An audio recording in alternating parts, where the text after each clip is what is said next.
नमस्कार, जनमत हरियाणा में आपका स्वागत है।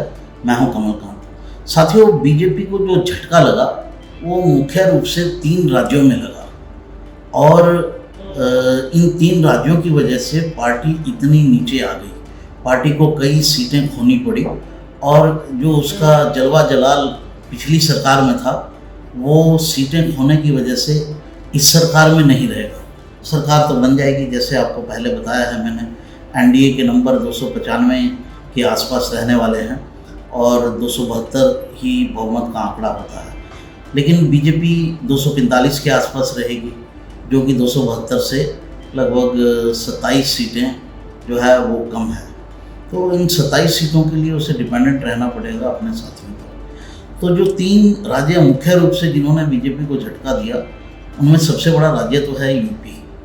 यूपी में बीजेपी की पिछली बार 64 सीटें थी, इस बार 70 सीटों का दावा किया जा रहा था, लेकिन बीजेपी को सीटें आई 39, 36 उसकी अपनी, 36 उसकी अपनी और 3 सीटें उसके साथियों की। और इसके मुकाबले में समाजवादी पार्टी को 34 सीटें मिली, 6 कांग्रेस को मिली और कुल मिलाकर उनकी सीटें हो गई 40।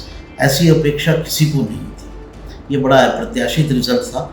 हालांकि कांग्रेस के लीडर्स से अगर बात की जाती थी तो वो यही कहते थे। एक मेरी पिछली वीडियो में ये बात मैंने कही भी थी कि कांग्रेस के कई बड़े लीडर्स जो हैं उनसे बात हुई तो उन्होंने कहा 40-40 सीटें आने वाली हैं। तो लगभग 40-40 सीटें ही आई हैं, बल्कि अगर नॉन बीजेपी पार्टीज़ को देखा जाए तो उनकी 41 ही हैं।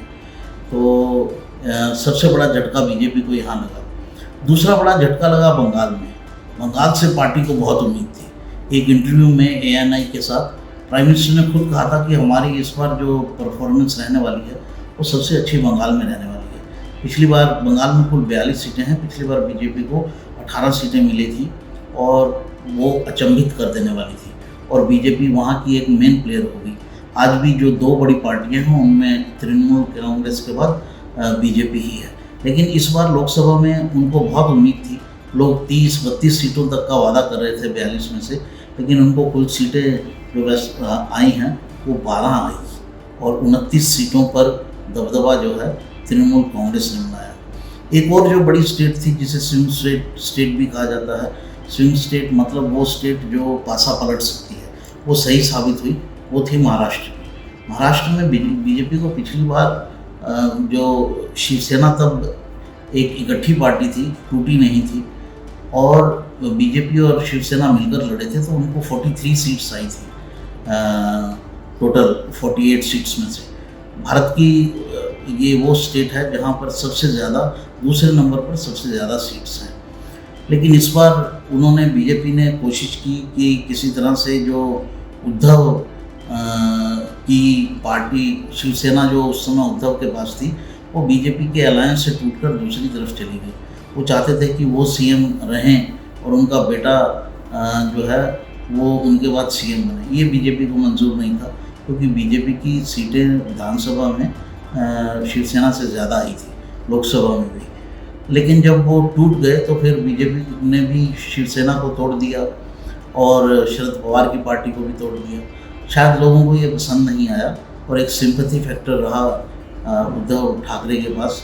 उद्धव ठाकरे को इस चुनाव में 9 सीटें मिली, कांग्रेस को 12 सीटें मिली और शरद पवार की पार्टी को 7 सीटें मिली। बीजेपी को कुल 11 ही सीटें मिली।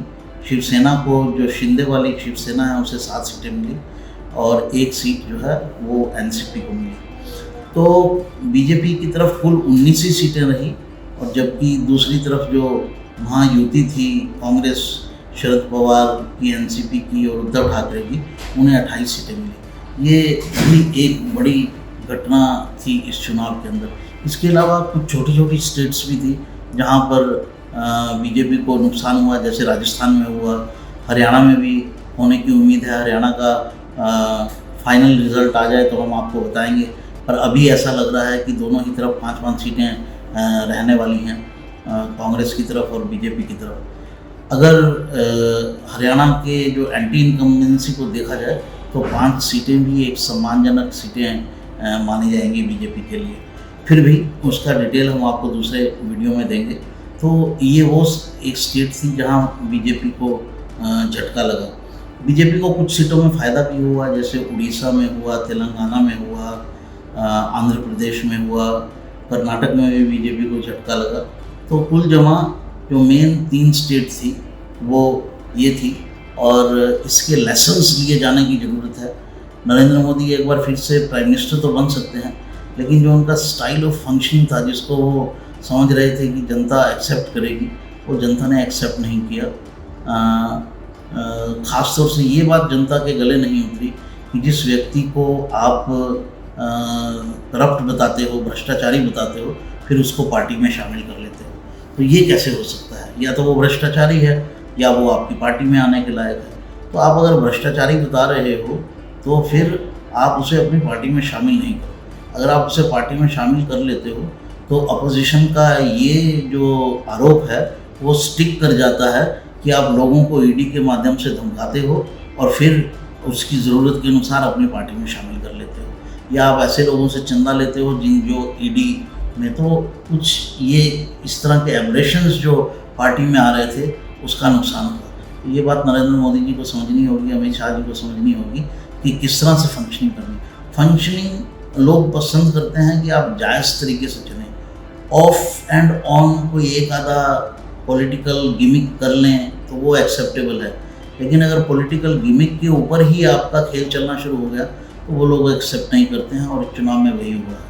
तो साथियों, ये थी मेरी रिपोर्ट। अगली फिर रिपोर्ट के साथ आपके साथ मिलता हूँ। हरियाणा की हर राजनीतिक खबर के विश्लेषण के लिए हमारे चैनल जनमत हरियाणा को लाइक, शेयर और सब्सक्राइब करना ना भूलें। साथ ही बेल आइकन को भी प्रेस कर लें ताकि हर वीडियो की अपडेट आप तक पहुंचती रहे।